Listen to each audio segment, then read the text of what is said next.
রহমতুল্লাহি ওয়া বারাকাতুহু ইন্নাল হামদালিল্লাহ লা ইয়ানালাল্লাহু লুহুমুহা ওয়ালা দিমাউহা ওয়ালাকিন ইয়ানালুহুত তাকওয়া মিনকুম। আপনারা সকলে কেমন আছেন? আলহামদুলিল্লাহ। ইন্না আকরামাকুম ইনদাল্লাহি আতকাকুম।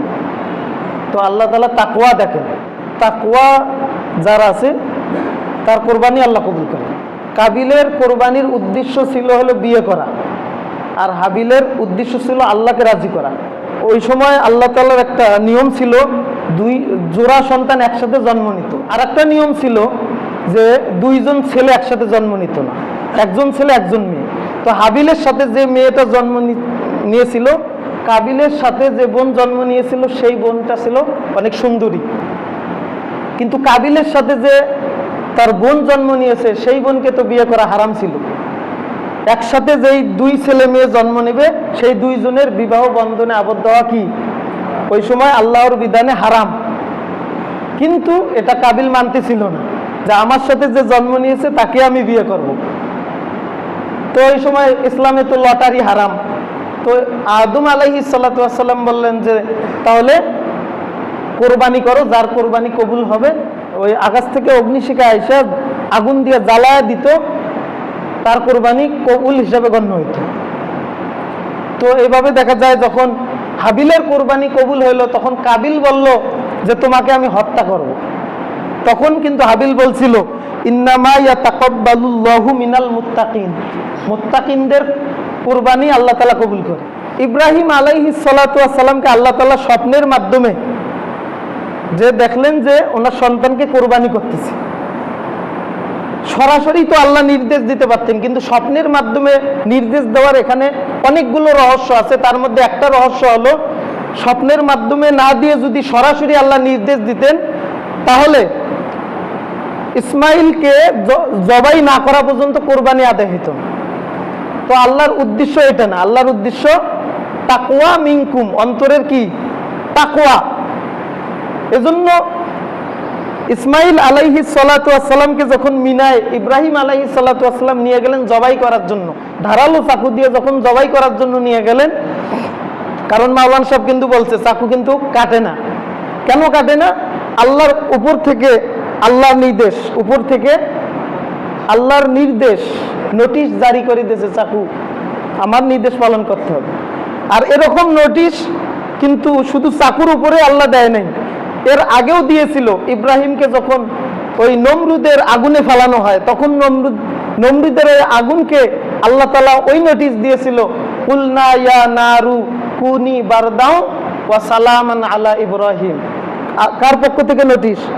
আল্লাহর পক্ষ থেকে নোটিশ জারি করেছিল, আগুন জ্বালাইতে তো পারবি না, আমার ইব্রাহিমের জন্য ঠান্ডা হয়ে যা। সুবহানাল্লাহ। যখন ইব্রাহিমকে আগুনের মধ্যে ফেলাই দিল, দেখে ইব্রাহিম ওখানে হাসতেছে, আর নমরুদ বলতেছিল কি ব্যাপার, ইব্রাহিমকে তো দেখা যায় হাসতেছে, জ্বলেও না পড়েও না। তো আগুনের জবান আল্লাহ তাআলা খুলে দিলেন। আগুন কুদরতি ভাবে বলতেছিল যে আমি জ্বালাইতে পারি না পারি, নমরুদ একটু কাছে আইসা দেখ। তো যাই হোক, কার পক্ষ থেকে এই নির্দেশ? আল্লাহর পক্ষ থেকে। আল্লাহ চাকুকে নোটিশ জারি করে দিলেন, খবরদার কাটতে পারবি না। বিগত সরকারের সময় দেখছি কিছু কথা বললেই, আমরা কিছু কথা বললেই তারা বলছিল হুজুর আমাদের তো হাত পাও বাঁধা, উপর থেকে নির্দেশ। কি থেকে? এক অফিসারকে জিজ্ঞেস করছিলাম আপনাদের উপর থেকে যে নির্দেশ, এটা কয়তলা উপর থেকে নির্দেশ? 10 তলা 20 তলা উপর থেকে নির্দেশ। কিন্তু আল্লাহ তাআলার যে নোটিশ জারি করছেন, এটা কয়তলার উপর থেকে? আসমানের, শুধু আসমান না, 7 আসমানের উপরে আরশে আজিমের উপর থেকে নির্দেশ। তো আবু বকর রাদিয়াল্লাহু তাআলা আনহুর ছেলে ওই সময় ঈমান আনে নাই, ওই সময় ছিল ইহুদি নাসারাদের পক্ষে, কাফেরদের পক্ষে। ছেলে যখন মুসলমান হইল, ঈমান গ্রহণ করলো, এক পর্যায়ে তার বাবার সাথে গল্প করলো, বাবা যুদ্ধের ময়দানে যখন ছিলাম তখন তো আমি কাফেরের পক্ষে যুদ্ধ করছিলাম, কিন্তু তখন আপনি আমার হাতের কাছে এক সময় আপনাকে পাইছিলাম, আমি চাইলেই আপনাকে ওই সময় হত্যা করতে পারতাম, কিন্তু আমি হত্যা করিনি, কারণ আমার মন চায় নাই যে আমার বাবাকে আমি হত্যা করি। ওই সময় আবু বকর কি বলছিল জানেন?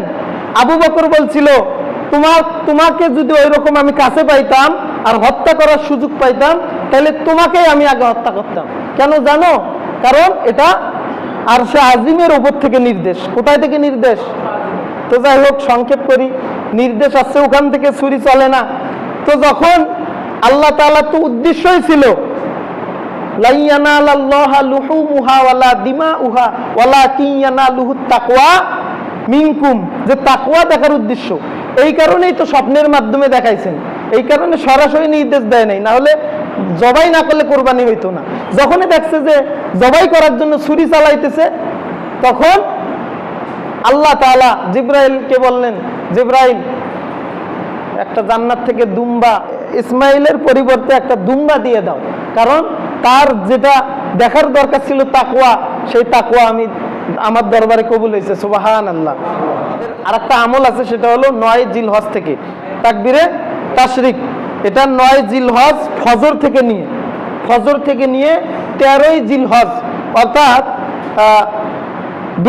বৃহস্পতিবার তো ঈদ, তাই না? তাহলে বুধবার ফজর থেকে নিয়ে বুধবার, বৃহস্পতিবার, শুক্রবার, শনিবার, রবিবার আসর পর্যন্ত তাকবীরে তাশরিক এটা বলতে হবে।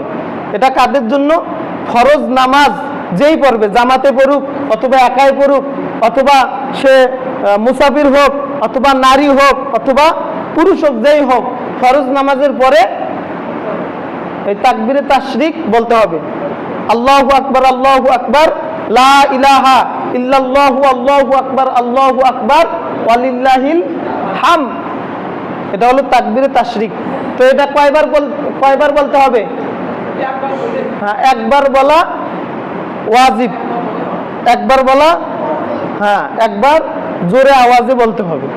আর আমাদের সমাজে চালু আছে যে তিনবার বলা, এটা সুন্নত পরিপন্থী, 3বার বলা যাবে না।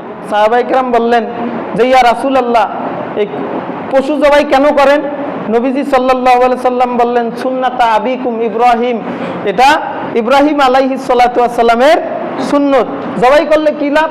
যে জবাই করলে প্রতিটা পশমের বিনিময়ে একটা করে আল্লাহ তাআলা নেকি দান করবে। সুবহানাল্লাহ। তখন সাহাবায়ে কেরাম তো বড় চালাক, ওদের তো নেকির দরকার, যে ইয়া রাসূলুল্লাহ, আমরা যদি ভেড়া জবাই করি, ভেড়া কোরবানি দেই, কারণ ভেড়ার তো পশম থাকে বেশি, তাহলে ভেড়ার যতগুলো লোম আছে ততগুলো নেকি আল্লাহ তাআলা দান করবে। আর নেকি, প্রত্যেকটা নেকি তো আল্লাহ তাআলা 10 গুণ করে বাড়ায় দেয়, চাইলে 700 গুণ করে বাড়ায় দেয়। সুবহানাল্লাহ। সময় সংক্ষিপ্ততার কারণে আমার সংক্ষিপ্ত আলোচনাও এখানে সমাপ্ত করছি। ওয়া আখিরু দাওয়ানা আলহামদুলিল্লাহি রাব্বিল আলামিন। যারা সুন্নত পড়ি নেই, সুন্নতে নিয়ত করি।